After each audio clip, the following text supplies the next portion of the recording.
Boa noite. Primeiro, parabéns pelo seu aniversário. Obrigado. E queria que você fizesse uma análise para a gente, por favor, do resultado, especialmente depois que o Inter faz o segundo gol, e aí parece que o jogo vira completamente, o Inter sofre, o John tem que fazer um milagre. Bom, a gente está 6 jogos sem perder, né? 4 vitórias e 2 empates fora de casa. Essa é a nossa realidade do momento. E isso é indiscutível, uma retomada de uma condição mais próxima daquilo que podemos fazer. Mas, mesmo assim, em determinados momentos, vamos sofrer um pouco.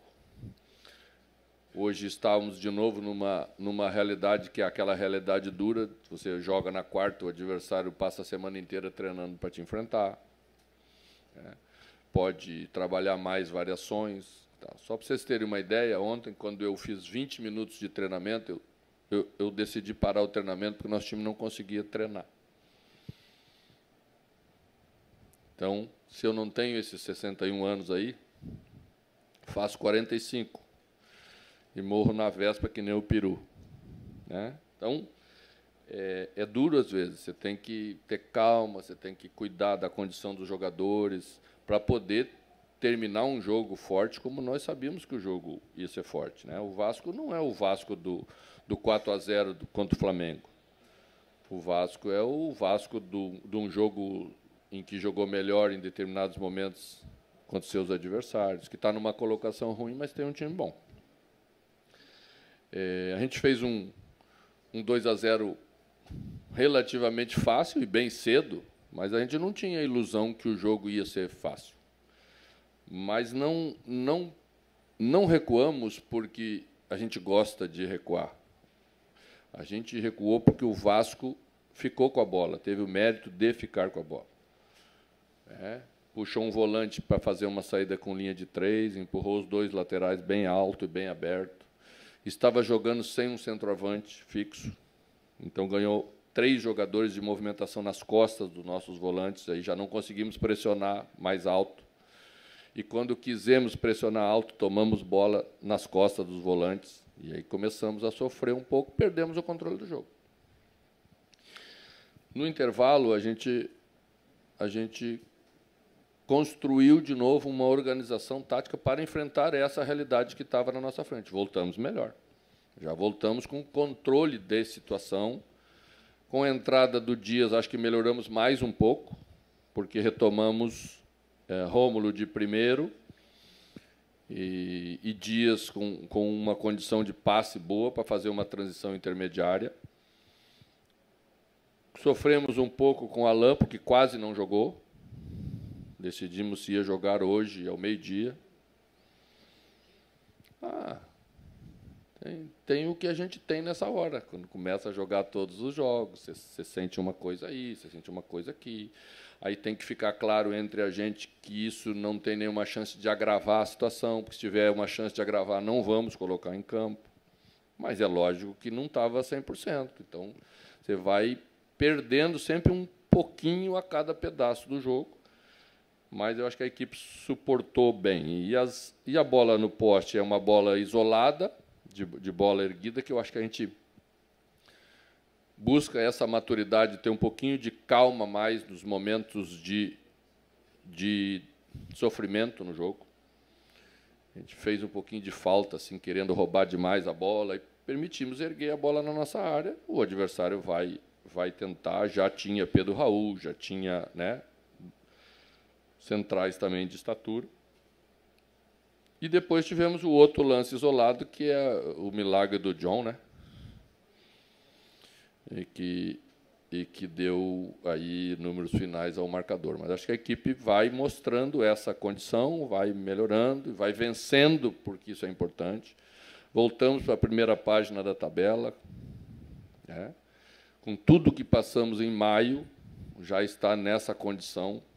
Realmente é uma condição boa para a gente e aponta para coisas melhores para frente. Mano, deixa eu perguntar sobre 2 jogadores, né? John e Rômulo. O John com essa defesa daquelas que vão ser lembradas por muito tempo, né? Uma defesa espetacular. Como é que foi o processo de observação, de monitoramento desses dois jogadores que chegaram aqui no Beira-Rio sem muito alarde, discretamente, né, quando foram contratados. Como é que foi esse processo para trazer esses jogadores para cá? E esses são aqueles casos em que eles conquistam uma titularidade dentro de campo? Quase sempre você conquista essa titularidade dentro de campo, né? Embora às vezes você discorde, e eu respeito a discordância, às vezes você opta por uma coisa ainda que não está tão clara, porque você sabe que tem potencial para se transformar ali na frente, como é o caso de Luiz Adriano, por exemplo, já para falar claramente.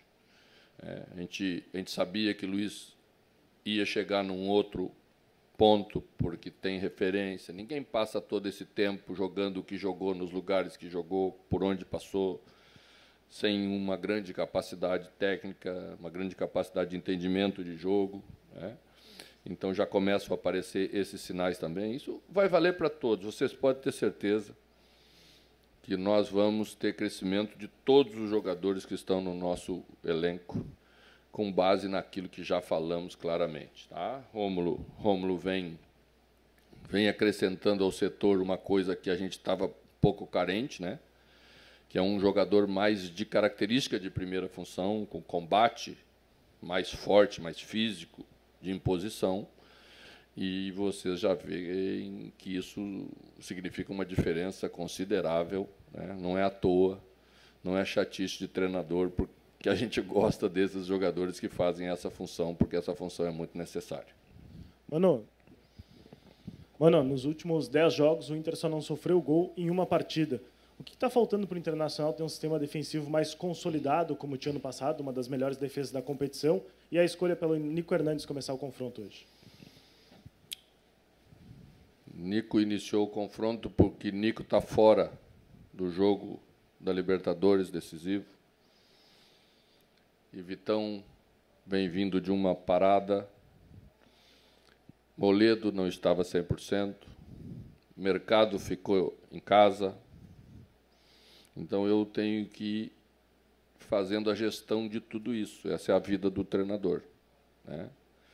E Nico fez os outros jogos bem jogados, merecendo também estar aí com os outros jogadores iniciando. Então, todos eles têm essa condição. E tomar gol é do jogo. Eu acho que a gente está tomando gol dentro da média do alto nível do futebol como um todo, né? Então, não tenho muita preocupação em relação a isso. Se nós fizermos 2 e tomarmos 1, vamos felizes para casa. Mano, você já garantiu que, pós-parada, os jogadores vão mostrar um desempenho melhor. Eu acho que a gente já está mostrando. Já está. Nos últimos 6 jogos, poxa, o Inter já não perde. Mas eu quero te perguntar, então... E ganha 4. E ganhou 4. É isso aí, é verdade. Não é só que não perde. Exatamente, ganhou 4, empatou 2. Qual vai ser a logística para essa pausa? Como vai funcionar? Porque você precisa recuperar o físico dos jogadores, você precisa trabalhar o preparador físico e o técnico com os jogadores. O que vocês estipularam de planejamento para essa pausa? Bom, 2 dias para ficar longe um do outro, primeira coisa, né? Para olhar outras pessoas normais, mais queridas do que nós, mais fora um pouquinho, que sempre é o primeiro passo, e depois trabalhar. Né? Já temos dias que vamos trabalhar 2 turnos, temos toda a programação feita, e é isso que vamos fazer, né? Temos questões de tudo que é tipo para trabalhar, porque nos últimos tempos estamos trabalhando um pouquinho mais físico, sempre um pouquinho mais a cada dia, para que ganhássemos num curto espaço de tempo isso que precisamos ganhar. E agora vamos poder fazer as 2 coisas juntas. Isso é importante. Temos questões táticas, temos questões que falamos antes, de bola parada, de repetição, coisas que são necessárias você fazer repetição, que é chato, mas tem que ser feito, né? Hoje, por exemplo, na cabeçada teve algo muito semelhante da cabeçada que tomamos o gol contra o Nacional. Um jogador corre em cima da linha, saindo de trás, e daqui a pouco aparece num setor onde o jogador não tem a visão. Então, isso todo mundo faz, né? Mas tem como evitar, tem como trabalhar, tem como repetir, e isso é necessário a gente fazer, porque isso vai dando segurança e não vai dando confiança para o adversário, que cavar uma faltinha do lado da área da gente sempre pode causar um prejuízo muito grande. Então, vamos trabalhar, e vamos trabalhar bastante. Tenho certeza que, completando com os 2 jogos que teremos depois do Brasileiro, os 2 jogos fora de casa contra Curitiba e América, já podemos, né, fazer as 2 coisas simultâneas e render bem para os próximos jogos que teremos pela frente, e principalmente na primeira decisão aí da Libertadores que teremos na nossa casa diante do Medellín. Mano, dentro dessa recuperação que o Internacional teve, passa muito pelo Alan Patrick. Ele estava desgastado hoje, a gente deu para perceber isso em alguns momentos. Tem como encontrar alguém dentro do elenco, ou vai vir alguém nessa janela para dar um auxílio para o Alan Patrick, porque parece que faltou alguém para controlar aquele meio-campo, e muitas vezes o Vasco se sobressaía. Você mesmo falou sobre os homens do meio de campo do Vasco. Tem como encontrar esse auxílio que o Alan Patrick está necessitando nesse momento? Olha, as questões não são só individuais, e eu acho que abordar isso um pouco mais claramente também é importante. O Vasco colocou 4 jogadores no meio-campo, fez um losango, jogou 3, um volante mais central, que era Zé, Gabriel, 2 médios, um de cada lado, com boa qualidade de saída, que era Jair e o outro menino. Não, o Jair colocou um pouco mais à frente no losango, às vezes. E esse jogador do losango jogava às costas dos nossos volantes e longe dos nossos 2 zagueiros centrais, porque tinha 2 atacantes que seguravam a nossa linha de 4 mais atrás. Então, ganhou um jogador a mais. A gente viu isso? Sim. A gente viu isso. Mas a gente estava jogando com 2 extremos, mais Luiz Adriano, mais Alan Patrick. Então, fica difícil você controlar um pouco essa situação quando você perde a posse. Você tem que correr atrás do adversário. E aí que a gente se perdeu um pouquinho. Não foi só porque Alan estava desgastado ou que não tinha uma outra companhia para Alan Patrick. A questão era tática mesmo. Eles optaram por isso, tiraram o seu centroavante, que acabou depois entrando, criando um problema mais de área, mas dando de volta para a gente o controle de meio campo. É a vida do treinador, né? E eu acho que foi isso que aconteceu, tá? Mas estamos trabalhando sempre, temos de volta Maurício, a partir já da retomada dos treinamentos, com treinamento normal. É um jogador que sempre auxiliou bastante Alan Patrick na construção das jogadas, na armação de jogada de meio campo. Estamos trabalhando o Gabriel para, num curto espaço de tempo, estar aí em condição também de entender o jogo e fazer essa função, né? Acho que é isso, e vamos continuar trabalhando. Todo mundo tem seus problemas e nós temos que achar soluções, e temos confiança que vamos achar a maioria delas com o nosso grupo de qualidade. Mano, a direção não nega mais a chegada de Ener Valencia, que é um jogador que deve não chegar. Nega? Não tem negado mais. Não.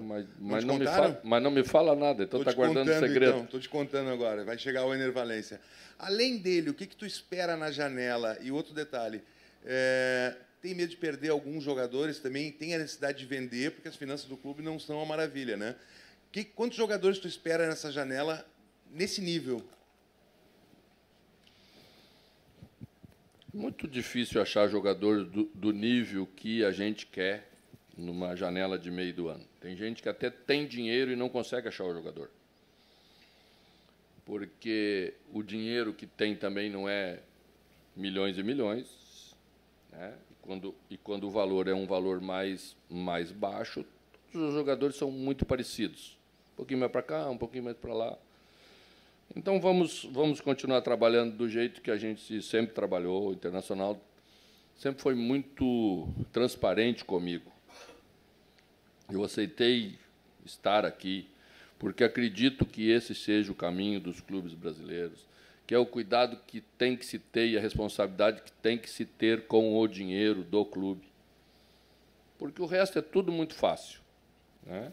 O resto tudo muito fácil. Mas eu acho que não é assim que deve ser. Então, vamos trabalhar sempre com a mesma responsabilidade, com a mesma transparência. E eu acho que o que é combinado não custa caro para ninguém. E é isso que nós vamos continuar fazendo. Mano, boa noite. Em um momento conturbado como esse que o Inter estava passando e agora de retomada, é sempre importante ter os melhores jogadores à disposição. Dito isso, eu queria que você falasse a respeito de mais uma nova situação do Arangues, de lesão, se você já tem um diagnóstico, acha que isso vai afetar tanto no planejamento, e da dificuldade de planejar o time em cima de um jogador que eleva o patamar do time quando vai jogar, mas que não consegue ficar à disposição, com exceção do Uruguai. Pois é. Eu vejo que o que está acontecendo com o Arangues está dentro do processo normal de recuperação do jogador. Ninguém passa um tempo tão grande sem, quando dá sua volta, passar por pequenos percalços, às vezes uma contraturazinha, às vezes um desconforto, e nós temos que ir avançando exatamente com esse cuidado. Levamos o jogador ao Uruguai, e ele tinha uma condição para uma característica de jogo que, se fosse o caso, nós teríamos utilizado lá. Também levamos pelo seu significado como jogador, como referência para os demais. É importante você ter jogadores assim em momentos importantes, né? Então, ele já está dando a contribuição dele, está muito, muito, muito a fim de estar mais diretamente em campo para ajudar. E é o que a gente vai fazer com ele aí na nossa semana. Não temos atraso significativo nenhum. E já estávamos preparados exatamente para ter a utilização dele com esse cuidado que nós temos que ter. Mano, em cima do que você falou, da questão até da postura do Vasco, né? E a gente sabe que o jogo é um eterno jogo de xadrez, né? A bola no campo. Mas o Internacional ele começa, dá para dizer, quase que avassalador. Em 15 minutos vai lá e faz 2 gols. E aí, até mesmo pela vaia da arquibancada, e digamos assim, não digo vaia, mas o torcedor incomodado na arquibancada com a postura do time, que basicamente baixa as linhas, e a gente percebe no teu semblante, às vezes até no primeiro tempo, o quão irritado com isso tu estavas na beira do gramado. Como é que o torcedor pode ter uma perspectiva em cima disso, sendo que contra o Nacional já aconteceu também de baixar as linhas, em outros momentos também, o Internacional começa bem e baixa as linhas. É uma postura do time, não me parece muito em cima do jogo do xadrez. E eu queria que tu até me dissesse na questão agora do Arangues, já que tu falaste também, quando vocês descobriram esse desconforto e tal, porque quinta-feira ele treinou normalmente, né? A gente, quando pôde observar no treino aberto, viu ele se movimentando muito bem. O treino foi feito quinta-feira para Arangues, porque queríamos que ele continuasse ganhando o ritmo numa característica de jogo. É o que mais se aproximava de um jogo, é o que fizemos na quinta-feira. Então, foi pós-quinta-feira, pós o trabalho de quinta, que a gente detectou isso. Tá? A questão do jogo, né? Quando você faz 2-0 cedo contra um adversário, o adversário também se incomoda. Ele não vai aceitar passivamente que tome 4. Então, ele tem a reação dele. O treinador, a equipe propõe algumas alterações. E uma das coisas que penso que também temos que melhorar é a leitura das modificações do adversário. Leitura de jogo, leitura de como você vai enfrentar essas novas realidades dentro da partida. Porque, de vez em quando, a gente sai do jogo com uma facilidade que nós precisamos resolver e corrigir. E penso que uma das coisas que resolve isso se chama confiança, que é o que começamos a recuperar, que é o que você só recupera com vitória. E entendo o comportamento do torcedor, mas peço a ele encarecidamente que não transforme as dificuldades que nós estamos enfrentando no jogo em maiores do que elas são. Porque, às vezes, esse ambiente cria o resto da desconfiança que ainda não temos. Eu entendo porque ele já passou por derrotas, ele já passou por eliminações, que a ausência de título nos últimos anos criou nele. Mas outras equipes também têm dificuldades contra nós. Quem foi ao Uruguai de vocês? A torcida do Nacional fez isso quando o Nacional estava perdendo de 1-0 para a gente? Ou ela fez o contrário? O Nacional também não ganhou a apertura do Uruguai. O Nacional também perdeu para o Peñarol. Então, temos que estabelecer entre nós exatamente um sentimento maior de cumplicidade, de ajuda, porque precisamos um dos outros. Só temos esse caminho. Nós não somos a melhor equipe do país. Acho que vocês têm uma avaliação clara de que não somos a melhor equipe do país, que existem outras equipes, que os jogos serão mesmo difíceis, e que ontem, por exemplo, olhando a rodada, um venceu. Os outros jogos todos terminaram empatados. Então, existe essa paridade no Brasil, e que a gente ganha jogos em pequenos detalhes, para lá e para cá. E, às vezes, o detalhe que faz a gente ganhar é o comportamento do torcedor, empurrando a equipe mesmo nas dificuldades. Então, eu acho que é esse o caminho. Tá? Não é crítica, é um pedido que nós precisamos ter. Qual?